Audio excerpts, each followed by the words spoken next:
Bonjour à tous, bienvenue sur la chaîne Chess Me. Ça fait très longtemps qu'on ne s'est pas parlé parce que c'est tout simple, hein, je sors de 2 semaines, on va dire, d'hibernation médiatique ou youtubique. 2 semaines, il y a eu une semaine où j'étais en déplacement professionnel full-time à l'étranger, une autre semaine avec le week-end prolongé où c'était quasiment les grandes vacances avec le beau temps, voilà, le soleil, la famille, etc. Donc ça c'était très sympa. Et donc off, pas d'échec pendant 2 semaines. Mais il faut savoir s'y remettre. Donc c'est reparti sur les chapeaux de roue. Parce qu'aujourd'hui, en rentrant dans ma boîte, j'ai découvert une annonce intéressante. C'est l'annonce du lancement de la 8e saison du Lichess 45-45. Sur la saison 7, comment ça s'était passé? J'avais pas pu participer moi à la dernière ronde, justement parce que j'étais en déplacement. J'arrive pas à le faire, mais je peux pas faire saison 7. Euh, Attendez une seconde. Voilà, Choose Season saison 7. Saison 7, donc Double Lemon. Double Lemon, il y avait Citron Sauvage, donc grande félicitations à lui. Il finit deuxième, troisième, pardon, mais très beau résultat. Pour les God Save the Queen, ça aurait pu être aussi un podium. Malheureusement, j'ai pas joué la dernière ronde et mon équipe a perdu. Alors, c'est la seule défaite qu'on a pris.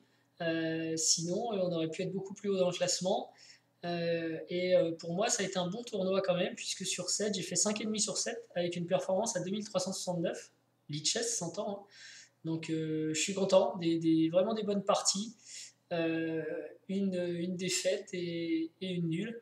Mais c'était génial, on va dire objectif atteint. Donc ce ne sera pas toujours comme ça. Toujours est-il que donc, la saison 8 commence et vous m'avez devancé. Vous m'avez devancé puisque en allant sur Slack, le petit groupe Chess Me qu'on avait créé pour l'occasion s'est montré très actif. Et, euh, et apparemment, tout le monde est prêt, il manque que moi. Depuis le 24 mai. Les inscriptions s'arrêtent le 12 juin, j'ai lu quelque part. Donc voilà, ici. Euh, D'ailleurs, c'est le sign-up, enfin ça va commencer le 12 juin. Donc aujourd'hui, on est le 29 mai. Donc sous les conseils de mes amis sur Slack, eh bien, je vais m'inscrire et je vais tout simplement déclarer tous les gens qu'on avait mis dans le groupe ChessMe dernièrement dans la liste des amis. Alors comment ça se passe? Je vais m'enregistrer en direct, comme ça vous verrez si vous ne l'avez pas fait comment il faut faire. Donc mon compte Lichess, c'est God666. Mon Slack username, c'est évidemment le même. Mon mail, j'en ai plein ici. Alors, celui que je vais utiliser pour l'occasion, ce sera celui-là. Mon classical, le rating, il est de 2163. Mon plus haut rating, c'était 2171. J'ai joué plus de 20 parties. Je suis déjà déclaré dans Slack. Est-ce que j'étais un alternate Non, j'ai joué toute la saison, voilà. Alors, est-ce que je suis capable de m'engager Alors, je traduis parce qu'effectivement, il y a des gens qui. Ça va être dur, hein, pour ceux qui ne parlent pas anglais, parce que toutes les communications avec les adversaires se font en anglais, sur le chat se fait en anglais, mais bon, c'est surtout l'enregistrement des parties, c'est peut-être à la portée de tout le monde, je sais pas. Enfin non, pardon, je dis n'importe quoi, c'est assez répétitif. Il s'agit de taper des heures pour le schedule, proposer des heures, mais bon, c'est quand même plus simple si on parle anglais. Et d'ailleurs, on voit ici toute l'inscription, c'est en anglais. Donc, est-ce que vous êtes capable de vous engager à jouer une partie longue, 40 minutes plus 45 secondes, d'échecs classiques sur chess.org par semaine? Oui. Est-ce qu'il y a des amis avec qui vous voulez être à parier? Alors, en fait, c'est pas à parier, c'est avec qui on va être en équipe. Donc, je vais mettre la liste de mes amis. Il faut, pour pouvoir être ensemble, plusieurs conditions. Il faut que vous déclariez vous-même les amis avec qui vous voulez être en équipe. et eux-mêmes doivent vous déclarer comme amis. Et donc si ça match, le système va essayer de nous mettre en équipe. Mais il faut savoir aussi que par un souci d'équité, en fait, ce que je trouve un peu dommage d'ailleurs, euh, Lichess fait en sorte de coller, euh, enfin Lichess, oui, le système Lichess 45-45 fait en sorte de calculer un peu la moyenne Elo de l'ensemble des joueurs et de répartir équitablement les joueurs dans toutes les équipes de sorte à ce qu'on ait quasiment la même moyenne Elo dans toutes les équipes. Alors je dis que c'est dommage parce que ça peut être sympa quand même de faire une équipe de copains. Donc, bon, euh, ça peut être aussi sympa de faire des super équipes, d'avoir, on peut imaginer peut-être plus tard un système de poule, vous voyez, avec plusieurs divisions, etc. Mais bon, parce que quand on fait un groupe avec toutes les équipes la même moyenne Elo, moi je me suis rendu compte d'une chose qui s'est passée sur la saison précédente. Il y a quelques joueurs qui sont quand même très sous-classés et qui commencent la saison avec un mauvais classement et s'envolent au cours de la saison. Et en fait, ça fausse un peu les choses. Je me demande s'il n'y en a pas qui font du under rating pour rentrer à un faible échiquier et remonter. Enfin, j'en sais rien. Peu importe d'ailleurs. Mais globalement, voilà, je trouve un peu dommage qu'on ne puisse pas faire une équipe complète de copains. Alors, par souci d'équité, ok, mais on pourrait peut-être imaginer une équipe qui est plus faible que la moyenne, en disant nous on est plus faible, mais on va être ensemble. Pourquoi pas? Donc ça pourrait être possible. Si on ne veut pas faire une équipe de trop fort et écraser la compétition. Parce qu'après, c'est sympa aussi quand même qu'il y ait une répartition équitable pour notamment les gens qui ne se connaissent pas. Vous arrivez dans une équipe qui a autant de chance que les autres équipes. Mais bon, vous allez voir si c'est votre première participation au Lichess 45 dans l'équipe Chess.me ou dans une autre équipe, qu'on crée, vu qu'on partage la vie et les résultats pendant 2 mois avec ses coéquipiers, si on anime un peu la communauté sur Slack, on crée quand même des liens avec les gens. Et même quand on arrive là-dessus sans amis, sans connaître personne, et bien très vite on crée des liens avec les gens et on peut avoir envie de jouer ensemble la saison suivante par exemple. Donc c'est communautaire et très très sympathique. Alors allons-y, avec qui je veux être appareillé? Je vais retrouver ma liste. Voilà, pour moi, il y a 5 personnes qui restent dans le groupe Chess.me. Il y a Band of Brothers. Alors, faut pas faire de faute, hein, la moindre faute d'orthographe sur une appellation est sans doute éliminatoire. Je pense qu'il n'y a pas besoin de virgule, mais plutôt un espace, je suis même pas sûr. Band of Brothers, bah d'ailleurs je dis la moindre faute et j'en fais une, c'est un underscore, voilà. Band of Brothers, il y a Citron Sauvage, Pierre en fait, alors voilà, Citron Sauvage.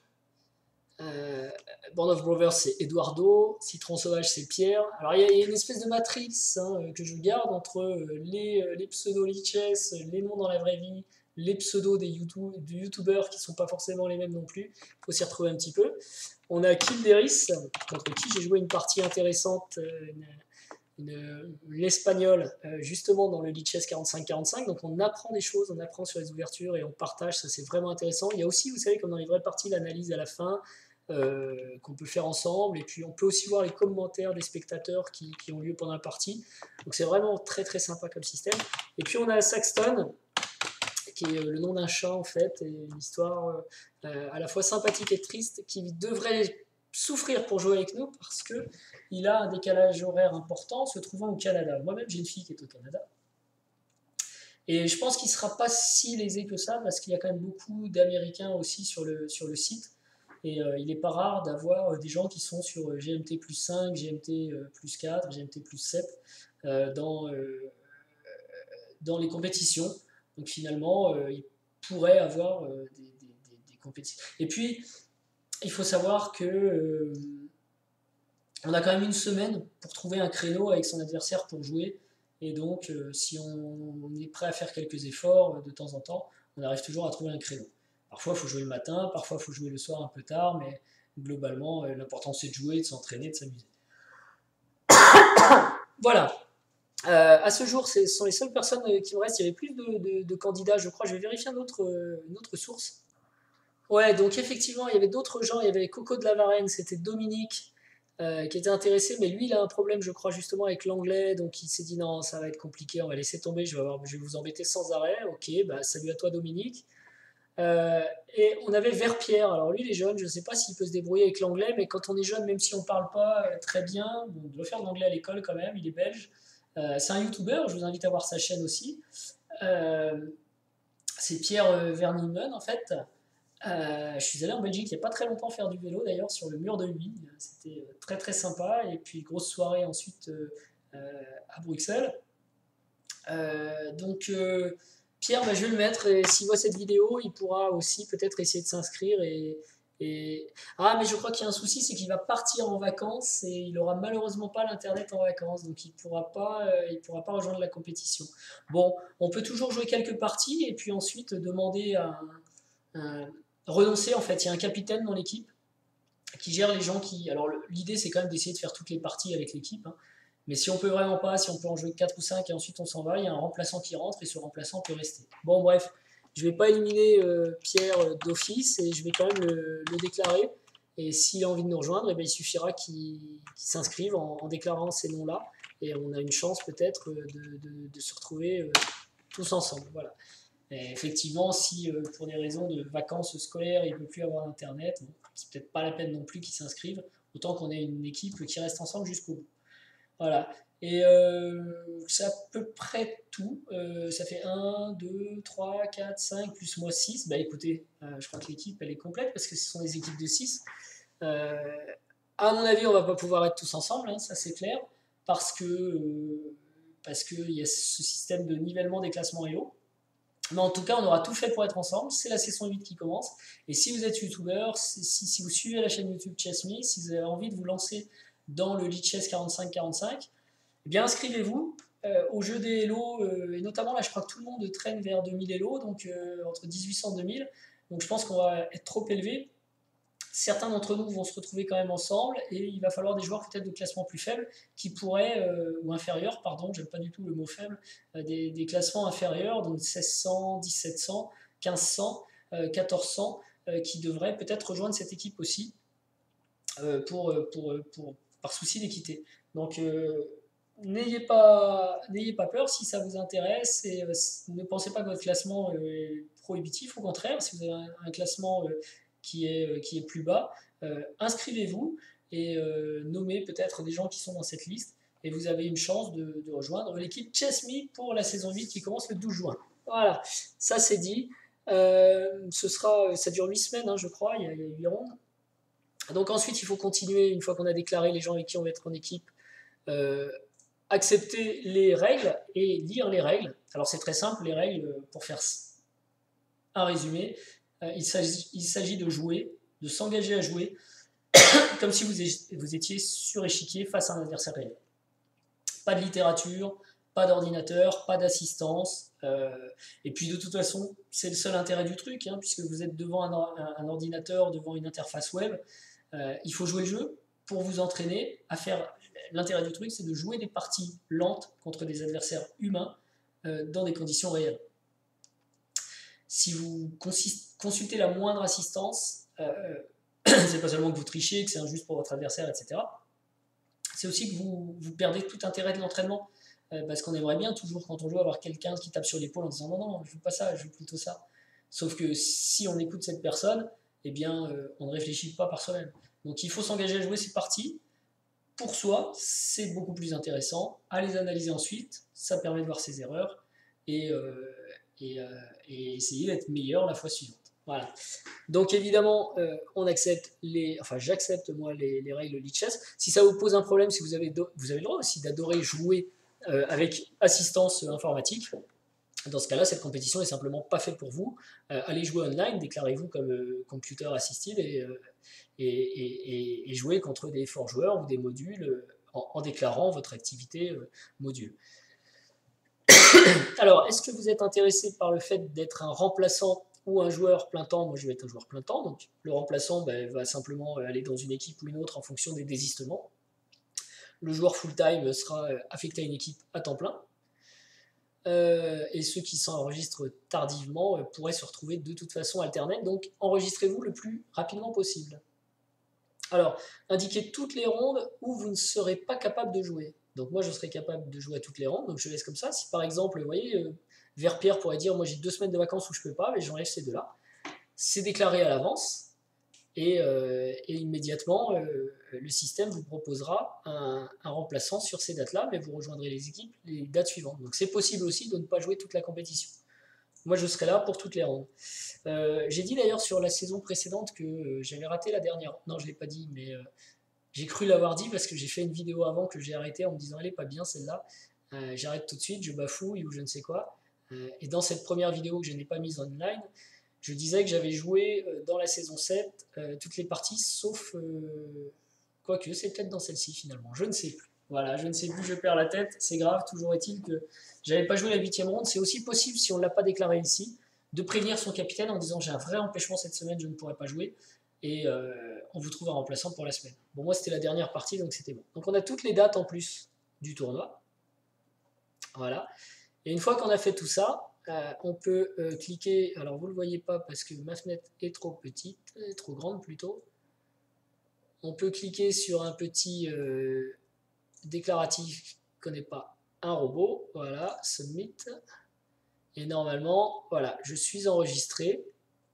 Le modérateur devrait accepter mon enregistrement parce que j'ai joué les fois précédentes et je suis un sponsor, donc je vous engage à vraiment tous rejoindre cette compétition. On a jusqu'au 12, enfin elle commence le 12 juin, inscrivez-vous le plus vite possible pour être dans une équipe et bien placé. Et le jeu en vaut la chandelle en quelque sorte, une partie par semaine. 45-45, ça se rapproche vraiment des parties lentes quand même. En termes de cadence, on a vraiment le temps de réfléchir avec un incrément de 45 secondes. Et c'est sympa. Alors que le Lone Wolf en 30-30, c'est un petit peu plus violent quand même. Hein. Il y a un moment, il faut y aller au feeling. Et c'est là qu'on fait des bêtises. Mais c'est intéressant aussi parce qu'il y a le stress. Et puis le Lichess 45-45, c'est compétition par équipe. Donc vous êtes sur votre échiquier, au premier, au deuxième, au troisième, au quatrième, au cinquième, au sixième. Normalement, vous ne bougez pas trop. Vous pouvez monter si vous dépassez un de vos coéquipiers en classement. Mais il y a beaucoup d'échanges. On faisait des analyses dans mon équipe, par exemple. Donc c'est vraiment sympa. Voilà, voilà. Si on a beaucoup de gens qui suivent la chaîne YouTube dans la même équipe, j'essaierai de faire une couverture, j'allais dire le coverage, une couverture de l'événement un petit peu plus poussée que ce que j'ai fait auparavant, c'est-à-dire pas seulement mes parties, mais peut-être des interviews, ça ce serait sympa, dans l'équipe, des interviews, des commentaires sur Skype, entre nous, ce genre de choses, peut-être jouer des blitz ou des parties d'entraînement aussi, ça ce serait sympa. Donc, mais on verra quelle forme ça prendra. Donc attendons, le temps va être long d'ici le 12 juin. Entraînez-vous bien à vos échiquiers. Moi-même j'ai beaucoup de travail, ça fait 2 semaines que je suis oisif au point de vue des échecs. Et il est temps de se remettre au travail. Voilà, je vous dis à très très bientôt et merci pour votre patience. J'espère que vous avez bien profité de cette longue période où je ne disais pas un mot, puisque vous voyez c'est fini, je recommence à parler trop. Voilà, à bientôt, au revoir.